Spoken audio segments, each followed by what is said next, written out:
सबको जय मसीह की। परमेश्वर का धन्यवाद हो इस सुंदर समय के लिए जो प्रभु ने आज आपके और मेरे जीवन में जोड़ा है। और परमेश्वर का वचन कहता है कि जो लोग उससे प्रेम रखते हैं वो उनके लिए हर बात में भलाई को उत्पन्न करता है। और परमेश्वर निश्चय आपके लिए भलाई को उत्पन्न करेगा क्योंकि आप उससे प्रेम रखते हैं, क्योंकि आप रोज सुबह शाम की प्रार्थनाओं में शामिल हो रहे हैं। मीन्स आप उससे प्रेम रखते हैं, और जब आप उससे प्रेम रखते हैं तो वो आपके लिए हर बात में भलाई को उत्पन्न करेगा। और आज मैं आपसे बात करना चाहता हूं कि कई बार लोगों से मिस्टेक हो जाती हैं, गलतियां हो जाती हैं, और फिर वो सोचते हैं कि अब हमारा अंत हो गया है, अब हम फिर कभी खड़े नहीं हो पाएंगे, अब हम परमेश्वर के सम्मुख कभी खड़े नहीं हो पाएंगे क्योंकि हमने गलती कर दी है, हमने गलती कर दी है, और वो गलानी भावना में जीते हैं। लेकिन आज सामने मैं आपको उत्साहित करना चाहूंगा कि कोई भी गलती आपको परमेश्वर के प्रेम से अलग नहीं कर सकती। कोई भी गलती आपको परमेश्वर के प्रेम से अलग नहीं कर सकती। परमेश्वर के पास आपके लिए योजना है, और वो योजना कभी भी समाप्त नहीं होती। वो योजना अब भी आपके ही लिए है। हो सकता है आपने गलती कर दी हो सकता है आपने जानबूझकर गलती कर दी हो, आपने परिस्थितियों में आकर गलती कर दी हो, लेकिन फिर भी जो योजना परमेश्वर ने आपके लिए बनाई है, जो योजना परमेश्वर के पास आपके लिए है, वो योजना समाप्त नहीं हुई। वो योजना फुलफिल होगी। वो योजना स्थिर है, वो कभी बदलेगी नहीं। उसका प्लान आपके लिए जो है वो उसे फुलफिल करेगा। बस आपको क्या करना है? आपको परमेश्वर की करीबी में आना है। परमेश्वर फिर से आपको उठाएगा, परमेश्वर फिर से आपको इस्तेमाल करेगा, फिर से परमेश्वर आपको आगे बढ़ाएगा। हम मूसा के जीवन में देखते हैं, मूसा जब मिस्र देश में था तो उससे गलती हो, उसने एक व्यक्ति का मर्डर कर दिया, उसने उसे जान से मार दिया। अपने लोगों को बचाने के लिए उसने उन्हें मिस्री व्यक्ति को मार दिया। वो तो अच्छा करना चाहता था, वो अपने इजरायली भाई बहनों को बचाने के लिए उसने ये कदम उठाया, लेकिन वो गलती से उसने उसे मार दिया और वहां से भाग निकला। जब उसने देखा कि सब लोग उसके विरोध में हो रहे हैं तो वहां से भाग गया, और 40 सालों तक वो जंगल में रहा, मिद्यान देश में रहा, भेड़ बकरियों का चरवाहा बना रहा। हो सकता है वहां उसके मन में ये भावना उत्पन्न होती हो कि मैं तो सही कर रहा था, मैं तो अपने भाइयों का बचाव कर रहा था, लेकिन क्यों मेरे जीवन में ऐसा हो? मैंने क्यों वो गलती की? अगर मैं वो गलती नहीं करता तो आज मैं राजमहल में होता। अगर मैं वो गलती नहीं करता तो क्या जाने आज मैं बहुत सी चीजों को सही कर दिया होता, क्या जाने मैंने इजरायलियों को छुड़ा लिया होता, क्या जाने मैंने उनकी सहायता के लिए और भी बहुत से काम किए होते। हो सकता है वहां उस जंगल में वो गलानी भावना में जीवन व्यतीत कर रहा। मैंने बहुत बड़ी मिस्टेक कर ली।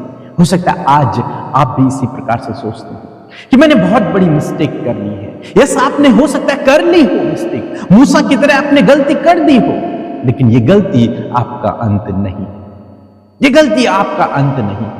परमेश्वर के पास जो योजना आपके लिए है वो पूरी होगी। एक वचन हम लोग पढ़ेंगे, भजन संहिता उसका 33 अध्याय और 11 पद। लिखा है, यहोवा की युक्ति सर्वदा स्थिर रहेगी, उसके मन की कल्पनाएं पीढ़ी से पीढ़ी तक बनी रहेंगी। जो परमेश्वर की योजना है वो सदा सदा स्थिर रहेगी, हमेशा स्थिर रहेगी। जो उसकी कल्पनाएं हैं, जो उसकी योजनाएं हैं, वो पीढ़ी दर पीढ़ी तक बनी रहेंगी। परमेश्वर ने मूसा को चुन लिया, इसीलिए जब सारे बच्चे मार लिए गए लेकिन मूसा अकेला बच गया, और वो मूसा फिरौन के घर में पला बड़ा जो उसका विरोधी था। परमेश्वर ने उसे बचपन से ही चुन लिया था, लेकिन उसने मिस्टेक कर ली, उसने गलती कर ली। अब क्या उसका जीवन समाप्त हो गया? अब क्या परमेश्वर ने उसे फिर से इस्तेमाल नहीं किया? अब क्या वो परमेश्वर की योजना से अलग हो गया? नहीं। उन 40 सालों में परमेश्वर ने उसे ट्रेन किया, उसे मजबूत किया, उसे चरवाहा बनाया। जिस उद्देश्य के लिए परमेश्वर ने उसे चुना था उसके लिए परमेश्वर ने उसे तैयार किया, और जब सही समय आया परमेश्वर ने उससे दर्शन से बातचीत की और कहा, जा मेरे लोगों को छुड़ा कर ला, जा मिस्र जा। आज शाम में मैं आपको उत्साहित करना चाहूंगा कि इसी प्रकार से प्रभु आपको भी एक और मौका देगा, इसी प्रकार से प्रभु आपको भी एक और चांस देगा, इसी प्रकार से प्रभु आपको भी फिर से आगे बढ़ाएगा, इसी प्रकार से प्रभु आपको भी आपके जीवन में भी कार्य को करेगा, इस्तेमाल करेगा। आपको ये ना सोचे कि मुझसे गलती हो गई, अब क्या होगा। बस आपको परमेश्वर की करीबी में रहना है, बस आपको परमेश्वर से माफी मांगनी है और उसकी करीबी में रहना है। यदि आपने ऐसा किया, परमेश्वर निश्चय आपको बढ़ाएंगे, परमेश्वर निश्चय आपको उठाएंगे, फिर से इस्तेमाल करेंगे, फिर से आपको ऊंचाइयों पर लेकर के जाएंगे। हम थोमा के जीवन में देखते हैं, थोमा ने भी कुछ इसी प्रकार से किया। जब यीशु मसीह तीसरे दिन मुर्दों में से जी उठे और चेलों ने कहा थोमा से कि हमने यीशु को देखा है, उसने कहा मैं विश्वास नहीं करूं, जब तक कि मैं उसके हथेलियों के छेद में उंगलियां न डाल लूं तब तक मुझे यकीन नहीं होगा, मैं तुम्हारी बातों पर विश्वास नहीं करूं। इसलिए थोमा का नाम संदेह करने वाला पड़ गया, डाउट करने वाला पड़ गया। आज तक लोग थोमा को संदेह करने वाले के नाम से जानते हैं। लेकिन क्या आप जानते हैं, क्या वही थोमा का अंत हो गया? नहीं। क्या ये मिस्टेक उसका अंत हो गई? नहीं। क्या परमेश्वर ने उसे अपनी योजना से बाहर कर दिया? नहीं। क्या परमेश्वर ने फिर उसको इस्तेमाल नहीं किया? नहीं। परमेश्वर ने उसे बहुत अधिक इस्तेमाल किया और उसके बाद थोमा सुसमाचार को लेकर इंडिया में आया, भारत में आया और उसने यहां प्रभु यीशु के नाम को फैलाया। आज आप तक मुझ तक यीशु का नाम फैला है तो वो उस थोमा के कारण फैला। कोई भी गलती आपको परमेश्वर के प्रेम से अलग नहीं कर सकती। अब ये ना सोचे कि ये गलती मेरा अंत है, नहीं, आपसे हो गई है। परिस्थितियों के कारण आपने गलती कर दी। आप कुछ अच्छा करना चाहते थे लेकिन वो गलत हो गया। परमेश्वर जानते हैं कि आप उनसे प्यार करते हैं। परमेश्वर जानते हैं कि आपका हृदय केवल और केवल परमेश्वर के लिए धड़कता है। परमेश्वर जानते हैं उनसे कुछ भी छिपा नहीं है।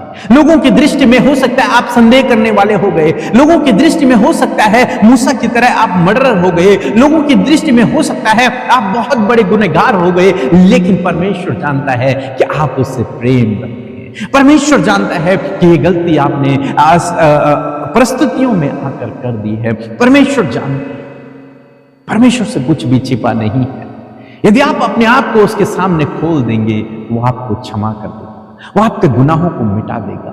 इसलिए प्रभु से अपने गुनाहों की माफी मांगे। प्रभु मुझसे गलती हो गई है लेकिन मैं तुझसे प्रेम करता हूं। निश्चय प्रभु आपको उठाएगा, निश्चय प्रभु मूसा की तरह आपको इस्तेमाल करेगा अपनी योजना के लिए। निश्चय प्रभु थोमा की तरह आपको इस्तेमाल करेगा अपनी योजना की तरह, क्योंकि उसकी योजना हमेशा स्थिर रहती है, उसकी योजना बदलती नहीं है, वो हमेशा बनी रहती है, पीढ़ी दर पीढ़ी तक बनी रहती है।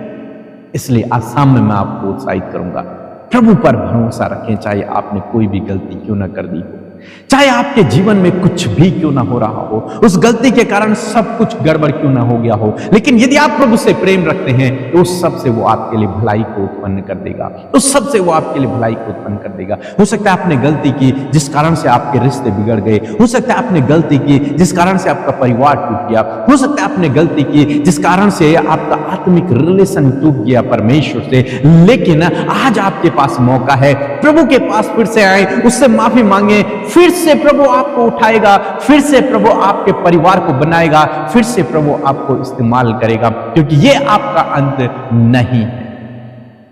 आपसे गलती हो गई है लेकिन आप जीवन भर असफल नहीं रहेंगे। प्रभु आपको सफलता की ओर लेकर के जाएगा, प्रभु आपको ऊंचाइयों पर लेकर जाएगा, प्रभु आपको फिर से आगे बढ़ाएगा। सो प्रभु आपको इस वचन के द्वारा बहुतायत से आशीष दे। आमीन।